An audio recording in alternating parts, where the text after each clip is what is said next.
اللہ رب محمد صلی اللہ علیہ وسلم نحن عباد محمد صلی اللہ علیہ وسلم اللہم رب اشرح لی صدری ویسر لی امری واحلل عقدۃ من لسانی یفقهوا قولی اللہم رب یسر ولا تعسر وتمم بالخیر ربی زدنی علما ربی زدنی علما ربی زدنی علما اللہم افتح علینا حکمتک وانشر علینا رحمتک یا ذا الجلال والاکرام بسم اللہ الرحمن الرحیم باب خروج النساء الی البراز. یہ باب ہے نا؟ آپ کی آواز نہیں آتی زیادہ، یہاں پہ دور میں بیٹھے ہیں تو میں ہی پڑھ دیتا ہوں، ٹھیک ہے؟ عن عائشہ، آخری روایت، ان زوج النبی صلی اللہ تعالی علیہ وسلم کننا یخرجنا باللیل اذا تبرزنا الی المناصع وهو سعید افیح وکان عمر یقول للنبی صلی اللہ تعالی علیہ وسلم احجب نساءک فلم یکن رسول اللہ صلی اللہ تعالی علیہ وسلم یفعل فخرجت سودۃ بنت زمعہ زوج النبی صلی اللہ تعالی علیہ وسلم لیلۃ من اللیالی عشاء وکانت امرأۃ طویلۃ فناداها عمر الا قد عرفناکی یا سودۃ حرصا علی ان ينزل الحجاب فانزل اللہ الحجاب. حضرت باب کا ترجمہ باب خروج النساء الی البراز، قضائے حاجت کے لیے عورتوں کو باہر جانا. قضائے حاجت کے لیے عورتوں کا باہر نکلنا. ام المؤمنین حضرت ماں عائشہ صدیقہ رضی اللہ تعالی عنہا زوج نبی صلی اللہ تعالی علیہ وسلم سے روایت، یا ایسے ترجمہ کیجئے نبی کریم صلی اللہ تعالی علیہ وسلم کی زوجہ محترمہ ام المؤمنین حضرت ماں عائشہ صدیقہ رضی اللہ تعالی عنہا سے کہ بے شک نبی کریم صلی اللہ تعالی علیہ وسلم کی ازواج رات میں قضائے حاجت کرنے کے لیے باہر تشریف لے جاتی تھیں. ترجمہ ہوا؟ نبی کریم صلی اللہ تعالی علیہ وسلم کی ازواج رات میں جاتی تھیں، ٹھیک ہے، باہر جاتی تھیں. یہ مناسع ہے، ٹھیک ہے، جو جمع کا صیغہ ہے اس کا معنی کیا ہے؟ وہی سعید افیح، اور مناسع لمبا چوڑا میدان ہے. ازواج نبی صلی اللہ علیہ وسلم مناسع کی طرف نکلتی تھیں. مناسع کیا ہے؟ کہتا ہے لمبا چوڑا میدان. وہ کان عمر یقول، اور حضرت عمر فاروق اعظم رضی اللہ تعالی عنہ نبی کریم صلی اللہ تعالی علیہ وسلم سے عرض کیا کرتے تھے کہ آپ اپنی عورتوں کو پردے کا حکم دیں.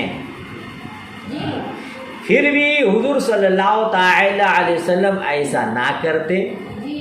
سودا بنت زمعہ نبی کریم صلی اللہ تعالی علیہ وسلم کی زوجہ محترمہ ایک رات عشاء کے وقت قضائے حاجت کے لیے نکلی. قضائے حاجت کے لیے وہ کانت امرأۃ طویلۃ، اور وہ لمبے قد کی عورت تھی.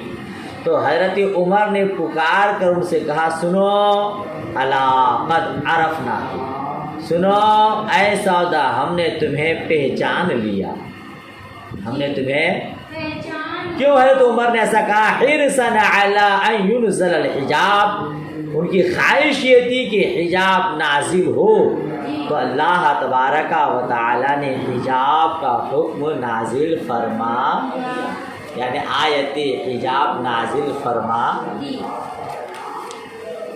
آپ مسئلہ جان سکتے ہیں کہ ضرورت کے تحت عورتیں گھر سے باہر نکل سکتی ہیں۔ آج آپ کسی ضرورت کے تحت گھر سے باہر نکل سکتے ہیں، لیکن پردہ کا اہتمام ہو۔ یہ اس وقت کا واقعہ ہے جب آیتی حجاب نازل نہیں ہوا تھا، پردے کا حکم نازل نہیں ہوا تھا۔ اور حضرت عمر فاروق اعظم رضی اللہ تعالی عنہ کی خواہش یہ تھی کہ آیت حجاب نازل ہو، پردے کا حکم نازل ہو، خصوصاً ازواج مطہرات پردہ کے ساتھ ہی نکل لیں اور پردے ہی میں رہیں۔ چنانچہ ایک رات ایسا ہوا کہ حضرت سودا بنت زمعہ رضی اللہ تعالی عنہا قضائے حاجت کے لیے یا ضرورت کے لیے گھر سے باہر نکلی۔ چونکہ آپ حضرت عائشہ صدیقہ رضی اللہ تعالی عنہ فرماتی ہیں آپ بڑے موٹے تگڑے جسیم اور لمبے قد کے تھے، لحیم و شہیم جس کو بولتے ہیں۔ اگر آپ پردہ میں بھی ہوتے، چھپنے کی کوشش کرتے، تو پردے میں بھی کوئی آپ کو پہچان لیتا کہ وہی ہے۔ سمجھ رہے ہیں؟ بہت اچھا، آپ ان کی تھوڑی سی سوانح حیات تو بڑی زیادہ ہے، بیان کروں تو ٹائم اسی میں چلا جاتا ہے۔ حضرت سودا بنت زمعہ بن قیس ان کا نام ہے۔ ان کا نکاح پہلے ان کے چچا زاد بھائی سکروان بن عمرو بن شمس سے ہوا تھا۔ ان کے یہ شوہر بھی انہی کے ساتھ مسلمان ہوئے تھے۔ ان دونوں میاں بیوی نے حبشہ کی طرف ہجرت ثانیہ بھی کی تھی، پھر مکہ واپس آئے، ان کے شوہر کا انتقال ہو گیا۔ اس کے بعد سن 10 ہجری میں حضرت خدیجہ الکبریٰ رضی اللہ تعالی عنہا کے وفات کے بعد حضور اکرم صلی اللہ تعالی علیہ وسلم نے نکاح فرمایا۔ حضرت عائشہ صدیقہ رضی اللہ تعالی عنہا کے ساتھ عقد سے پہلے یہی مشہور ہے۔ ابھی حضرت عائشہ صدیقہ رضی اللہ تعالی عنہا زیادہ مشہور ہے، لیکن جب تک حضرت عائشہ سے حضور کا نکاح نہیں ہوا تھا تب تک حضرت سودا ہی مشہور تھی۔ سمجھ رہے ہیں؟ حضور اکرم صلی اللہ تعالی علیہ وسلم سے نکاح سے پہلے حضرت سودا نے یہ خواب دیکھا کہ رسول اللہ صلی اللہ تعالی علیہ وسلم ان کے پاس تشریف لائے، ان کی گردن پر اپنا پائے ناز رکھا۔ یہ خواب اپنے شوہر سکران سے بیان کیا تو انہوں نے کہا کہ تم اگر سچ کہتی ہو تو ان قریب میں مر جاؤں گا اور تم سے حضور صلی اللہ تعالی علیہ وسلم نکاح کریں گے۔ جی، پھر اس کے بعد ایک مرتبہ خواب دیکھا کہ وہ تکیہ لگائے بیٹھی ہیں اور ایک چاند آسمان سے اتر کر ان کی گود میں آ گیا ہے۔ اس خواب کو بھی اپنے شوہر کو سنایا تو انہوں نے کہا کہ وہی یعنی تم سے حضور صلی اللہ تعالی علیہ وسلم نکاح فرمائیں گے۔ چند دن کے بعد شوہر کا انتقال ہو گیا تو پھر حضور صلی اللہ تعالی علیہ وسلم سے ان کا نکاح ہوا۔ جی، یہ حضرت سودا ہے، چونکہ بہت لحیم شہیم تھی اور جسیم تھی، لمبے قد کی تھی۔ آپ کہیں نکلتے تو دور سے ہی لوگ پہچان لیتے کون ہے۔ چنانچہ رات کو نکلے تو ابھی کوئی دیکھے گا نہیں، لیکن عمر فاروق اعظم رضی اللہ تعالی عنہ کی نگاہ پڑ گئی اور آپ نے آواز سے کہا کہ آپ مجھ سے چھپ رہے ہیں، آپ چھپ نہیں سکیں گے، میں نے آپ کو پہچان لیا۔ تو حضرت عمر فاروق اعظم رضی اللہ تعالیٰ عنہ کی ٹوکنے کا مقصد یہ تھا کہ میں اس طرح کہوں گا تو اللہ تبارک و تعالیٰ آیت حجاب نازل فرمائے گا۔ سمجھ رہے ہیں؟ تو آپ کے خواہش کے مطابق اللہ تبارک و تعالیٰ نے آیت حجاب نازل فرمایا۔ آیت حجاب کے نزول کے متعلق متعدد روایات ہیں کہ کیوں نازل ہوئی۔ سورہ احزاب کی تفسیر میں امام بخاری علیہ رحمہ نے اس آیت حجاب کے شان نزول میں حدیث ذکر فرمائی ہے کہ ام المؤمنین حضرت زینب بنت جحش رضی اللہ تعالی عنہا سے نکاح کے وقت ولیمہ کے موقع پر کھانا کھانے کے بعد بھی 2-3 شخص بیٹھے باتیں کرتے رہے، اس وقت یہ آیت اتری، آیت حجاب۔ ایک روایت یہ ہے، سمجھ رہے ہیں؟ اور اسی میں شان نزول یہ بھی مذکور ہے کہ حضرت عمر نے خدمت اقدس میں عرض کیا یا رسول اللہ آپ کی خدمت میں اچھے برے سبھی حاضر ہوتے ہیں، آپ اپنی ازواج کو پردے کا حکم دیں۔ تو اس پر آیت حجاب نازل ہوئی، سمجھ رہے ہیں۔ اور ایک روایت جس کو علامہ ابن جریر نے اپنی تفسیر میں امام مجاہد کے حوالے سے نقل کیا ہے، وہ یہ کہ رسول اللہ صلی اللہ تعالی علیہ وسلم کے ساتھ بعض اصحاب کھا رہے تھے، حضرت عائشہ بھی شریک تھی کہ کسی صحابی کا ہاتھ حضرت عائشہ کے ہاتھ پر پڑ گیا، یہ حضور کو ناگوار ہوا، اس پر آیت حجاب نازل ہوئی۔ اور ایک روایت یہ ہے ابن عباس کی کہ ایک شخص خدمت اقدس میں حاضر ہوا اور بہت دیر تک بیٹھا رہا۔ حضور نبی مکرم صلی اللہ تعالی علیہ وسلم 3 بار اٹھے کہ یہ شخص چلا جائے، مگر وہ نہیں گیا۔ اتنے میں حضرت عمر فاروق اعظم رضی اللہ تعالیٰ عنہ آ گئے اور حضور کے چہرے اقدس پر ناگواری کا اثر دیکھا، تو اس شخص سے کہا شاید تو نے رسول پاک صلی اللہ تعالی علیہ وسلم کو ایذا پہنچایا ہے، تکلیف پہنچایا ہے۔ حضور اکرم صلی اللہ تعالی علیہ وسلم نے فرمایا میں 3 بار اٹھا کہ یہ بھی میرے ساتھ اٹھے، مگر یہ نہیں اٹھا۔ اس پر حضرت عمر نے عرض کیا آپ عورتوں سے پردہ کرا ہیں، تو اس خواہش کے مطابق آیت حجاب نازل ہوا۔ معلوم ہوا کہ آیت حجاب کے نزول کے پیچھے متعدد روایات ہیں، متعدد واقعات ہیں۔ مختصر یہ کہ حضرت عمر فاروق اعظم رضی اللہ تعالی عنہ کی خواہش تھی، آپ کی خواہش کی تکمیل کرتے ہوئے پروردگار عالم نے آیت حجاب نازل فرمایا جی۔ مگر آپ کی یہ بھی غیرت گوارا نہیں کر رہی تھی کہ عورتیں رات کو بھی اندھیرے میں اپنی حاجت کے لیے باہر تشریف لے جائیں، مگر یہ آپ کی خواہش پوری نہیں ہوئی۔ حضور صلی اللہ تعالی علیہ وسلم نے فرمایا کہ ضرورت کے تحت تم باہر نکل سکتی ہو۔ ابھی آگے اگلی حدیث آ رہی ہے، آگے والی حدیث آ رہی ہے کہ ضرورت کے تحت باہر نکل سکتے ہیں۔ بات ختم ہو گئی۔ آگے دیکھیے، آگے والی حدیث بھی حضرت عائشہ صدیقہ رضی اللہ تعالی عنہ سے روایت ہے، نبی صلی اللہ تعالی علیہ وسلم قال قد اذینا لکن ان تخرجنا فی حاجتکن قال ہشام یعنی البراز۔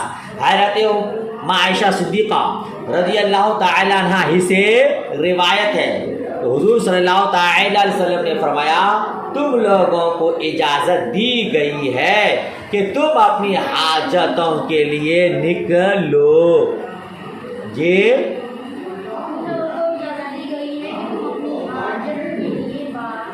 ہاں، قال ہشام یعنی البراز، حضرت ہشام نے کہا یعنی براز کے لیے۔ براز بولیے تو قضائے حاجت کے لیے۔ مطلب یہ تھا کہ یا رسول اللہ صلی اللہ تعالی علیہ وسلم کیا ہم رات کو بھی نہیں نکل سکتے؟ جی، ہم رات کو بھی نہیں نکل سکتے۔ حضور نے فرمایا تمہیں نکلنے کی اجازت ہے۔ ترجمہ ہو گیا؟ یہ دونوں حدیث ہیں، اوپر والی اور یہ مفصل حدیث کا جز ہے۔ کتاب التفسیر میں یہ حدیث مفصل طور پر مذکور ہے۔ ام المؤمنین حضرت ماں عائشہ صدیقہ رضی اللہ تعالی عنہ کہتی ہے کہ پردے کی پابندی کے بعد ام المؤمنین حضرت سودا اپنی ضرورت کے لیے نکلی، اور یہ جسیم عورت تھی، انہیں جو پہچانتا تھا اس سے پردہ کے باوجود چھپ نہیں سکتی تھی۔ انہیں حضرت عمر بن خطاب نے دیکھا تو کہا اے سودا سنو، خدا کی قسم تم ہم سے نہیں چھپ سکتی، ٹھیک ہے نا۔ حضرت عائشہ نے کہا کہ سودا لوٹ آئی اور رسول اللہ صلی اللہ تعالی علیہ وسلم میرے گھر میں رات کا کھانا تناول فرما رہے تھے۔ حضور کے دستے مبارک میں گوشت والی ہڈی تھی۔ سودا اندر آئی اور کہا یا رسول اللہ میں اپنی ضرورت کے لیے نکلی تھی تو عمر نے ایسے ایسے کہا. حضرت عائشہ نے کہا کہ اللہ نے حضور کی طرف وحی نازل فرمائی. نزول وحی کی کیفیت دور ہونے کے بعد وہ ہڈی حضور کے دستے مبارک ہی میں رہی. ٹھیک ہے, اسے رکھا نہیں. ارشاد فرمایا تم لوگوں کو اجازت دی گئی ہے کہ اپنی ضرورتوں کے لیے باہر جا سکتی ہو. یہ ہے نا قد اذن لکن ان تخرجن فی حاجتکن, ضرورتوں کے لیے نکل سکتی ہو. اور پھر بعد میں اس پر بھی پابندی لگ گئی. یہ اس وقت کی بات ہے جب پردے کا حکم نازل نہیں ہوا تھا. لیکن مسئلہ کیا بنے گا کہ پردے کے ساتھ ضرورت کے تحت عورتیں اپنے گھروں سے باہر جا سکتی ہیں. اور ان دونوں حدیثوں سے یہ مسئلہ بھی واضح ہو گیا کہ اچھی بات میں چھوٹا آدمی بھی بڑے آدمی کو ٹوک سکتا ہے, ان کو عرض کر سکتا ہے. کہ حضرت عمر فاروق اعظم نے مصطفیٰ کریم کو بار بار عرض کیا کہ آپ اپنی عورتوں کو پردے کا حکم دیں. ٹھیک ہے نا.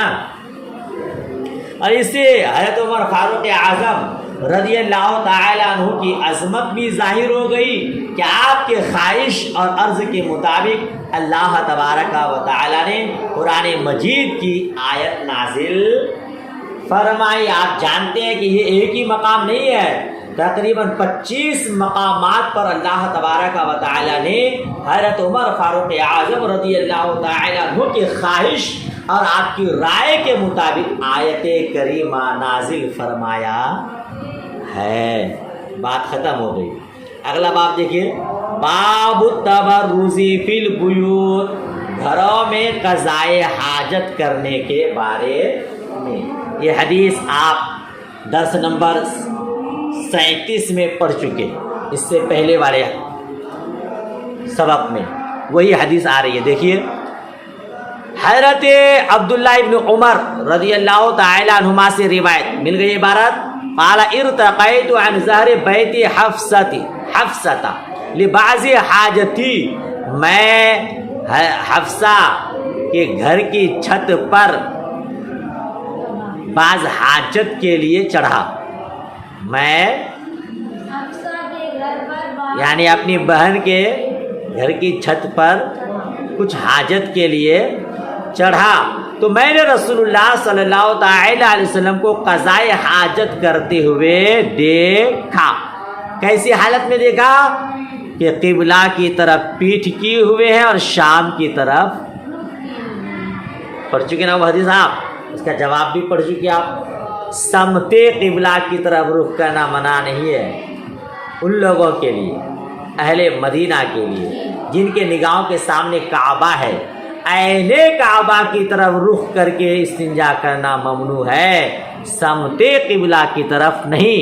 اور چونکہ ہمارے یہاں ہم لوگوں کے نگاہوں کے سامنے کعبۃ اللہ نہیں ہے, لہذا ہمارے لیے سمت قبلہ جی رخ کرنا, پیٹھ کرنا منع ہے. مکمل تفصیل آپ نے درس نمبر 37 میں پڑھ لیا. آگے دیکھیے, وہی والی حدیث ہے.